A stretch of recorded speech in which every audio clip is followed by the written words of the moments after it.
albums and just 2020 music so far. Obviously, it is only March, but I kind of wanted to make this a series throughout the year. Just talking about the music that's come out so far, and if I've enjoyed this music. Anyways, let's get right into it. In January. Oh, also, don't forget to like this video. Don't forget to subscribe and comment down below what kind of videos you guys want to see in the future. Just had to double check that I was recording here because that could have been not very great. Anyways, let's get right into it. First album we've got is the new Echo Smith album, Lonely Generation. You probably know the band Echo Smith from their song Cool Kids. I wish that I could be like the cool kids. They made a new album. It's pretty good, honestly better than I thought it would be. A lot of those bands that like make one-hit wonders tend to not be that great outside of that. But it's not bad. Pretty like easily listenable, easily digestible pop music. If you're kind of into that scene or you like that song back in the day, maybe go check that out. What else do we have? We have Mac Miller's album, Circles. I've only listened to that album recently, and I've only listened once, so my opinions probably aren't the best of the best. But I would definitely say that the album is great. Probably one of the best, if not the best, posthumous album that I've ever heard. Obviously, R.I.P. to Mac Miller. But I'm glad that this project came out, considering that he did want it to be released. And it's not just a clear money grab like a lot of the other posthumous albums that come out are. Great album. You can definitely see the evolution in his sound from like the very beginning, where he was kind of, frat boy rapping, to now his sound has really matured and everything. It's very impressive. So again, R.I.P., but great project. We had the new Eminem album, Music to Be Murdered By. Eminem, I'm sure you guys all know who that is. One of the now considered pretty much an OG in the rap game. And yeah, he released a new album. The albums before this one had not done very well. Obviously, throughout the 2000s, he was making some banger albums. I don't think anyone can really argue with that. But recently, his new projects have been pretty lackluster. And this one is okay in comparison to everything else. Definitely he decided to use more trap-inspired sounds, the new sound of rap, and got obviously some more features that are relevant to music today. For example, Juice WRLD, R.I.P. Don Toliver was on there. Young M.A. was on there. Ed Sheeran was on there. Anderson .Paak and people like that, definitely some more relevant people. Personally, I think the project was too long, but that's kind of just my opinion. And yeah, what do we have next in January? We had Ryan Beatty's album, Dreaming of David. Ryan Beatty, famous singer, well, not too famous, still relatively underground and low-key. He does a lot of stuff with Brockhampton. But yeah, released this album, and I enjoy it just like I enjoy all of his other albums.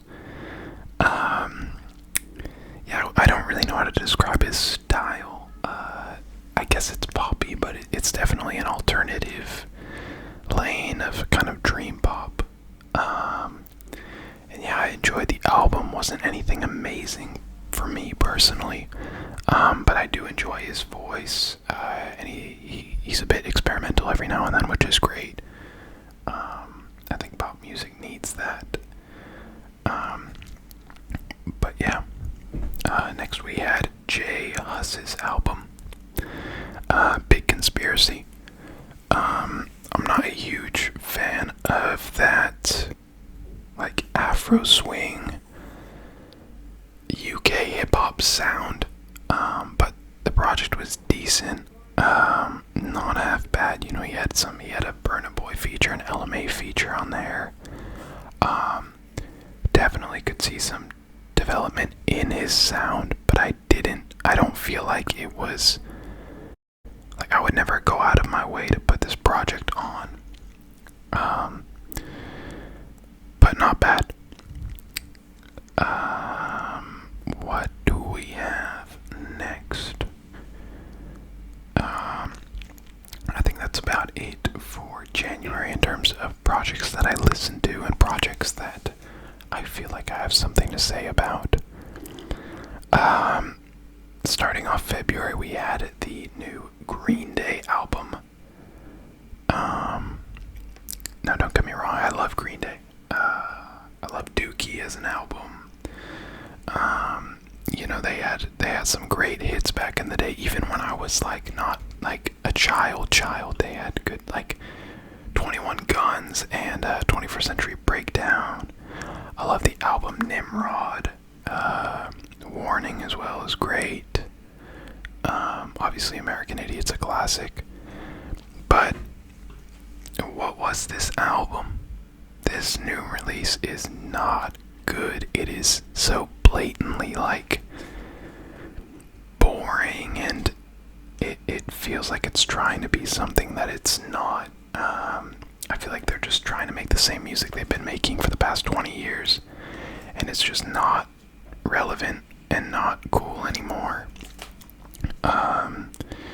And when they were advertising this album, they were like, oh yeah, there's not gonna have any, like, trap hats, and there's not gonna be any, like, rap influence like there is in all pop music today, but, like, this still sucked. So yeah, that's my opinion on that. I love Green Day as a band, but this new project was very much not it. Next we have a Boogiewood Hoodies new album. I believe, what's it called again? Artist 2.0. Very long project, which I'm not a fan of, but he had some good features on there. He had Young Thug, he had Khalid, Summer Walker. I think he had the Baby on there as well, and then Lil Uzi twice. But yeah, the project's good. It doesn't personally, for me, have any hits that are as good at it as his last project. But that's kind of just my opinion. I enjoy his sound in terms of, like, the very, like, super auto-tuned singing, but I don't think the album was as cohesive as the last one was. That's just my opinion. We also had Justin Bieber's new album, Changes. After how many years has it been, like 4 or 5 year break, Bieber is back with an album. I gave this album a few listens, and so on the first listen I was like, what is this? This is bad. This is so boring. And I don't think the album is supposed to be deep and experimental and new and different. I think what he was going for was just a nice, simple, wholesome album, talking about his wife. Crazy to say that he's married, but yeah. Just talking about his wife, talking about how much he's in love. I mean, pretty much every single song is about that. And I do think towards the second half of the record, when it's songs with just him by himself, with like an R&B kind of feel, the album is really good. I think some of the pop and rap stuff does not sound great, but definitely some of the R&B stuff sounds pretty nice. I think people were probably kind of just wanted to make something simple and nice, and I think if you take that into account, then the album pretty much does exactly what it should.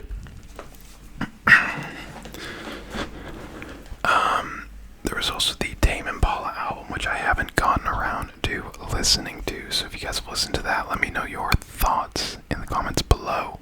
I do listen to a lot of music, so it is hard to stay on top of everything that's being released. Next we have Lil Baby's new album, My Turn. Okay, so with Lil Baby, I used to really dislike his sound. Now I enjoy his sound. And the project has a few bangers off of it. I can't lie, it definitely has a few bangers. Like Heating Up and things like that. Definitely a banger. Whoa, definitely a banger. Project was too long though, definitely too long. He probably could have cut it in half almost and it would have hit just as hard. But yeah, not a bad project, but definitely shouldn't be having that many songs in there. Next we have the new Lil Uzi Vert album, Eternal Take, which has been very hyped up for the past, I think, 2 years or 3 years now. And the album isn't bad, but it did not deserve the hype that it got. And the reason I say that is because I feel like Uzi didn't really develop his sound enough on the album. I feel like he could have released that a year or two ago, or even 3 years ago, and I wouldn't be able to tell that his sound had changed at all. And that's kind of the problem I have with Uzi, and that's the reason I feel like he's a bit overhyped, is because there's not really a lot of evolution in the sound, which I think is really crucial when you're listening to an artist over a period of like a few years. You definitely want to hear some sort of evolution. And I'm not saying that you should go and like change genres of music. I'm just saying that, like, in every rap, in a lot of rappers' sounds, you can hear an evolution of like the music they're making and where it's going. But for this, I just feel like it's kind of the same stuff. And that's why I wasn't the biggest fan of it. It's not a bad album, it's just not an innovative album.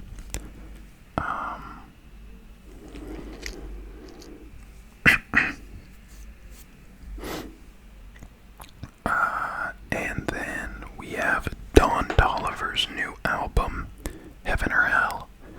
Don Toliver is kind of like a Travis Scott protege. He was on his song Can't Say on Astroworld, and I love his voice. He has probably one of the most unique voices in rap today, and the album is good. It's simple, it's short, it's to the point. It's kind of just following him on like a night at the club, and kind of like what happens before that and what happens after. Just a short 12 songs. He's got a few features on there, but very much his own project. And I enjoyed it. I thought it was good. I thought it was simple. I thought it was nice. The production was great. Definitely one of my favorite albums of this year so far. I don't feel like anything's really stuck out to me too much this year. But there are a lot of other albums coming. But I would definitely recommend, if you're into Travis Scott's sound, especially his rodeo sound, to go check that album out, Don Toliver's new album. And the final project that I'm going to talk about here is technically an EP, but it is 7 tracks, and it is Jack Harlow's new EP called Sweet Action. Jack Harlow, really young guy from Louisville. He's been making music for a few years now, but hasn't really started blowing up properly till recently. And his new project's good. It's decent. It is not bad.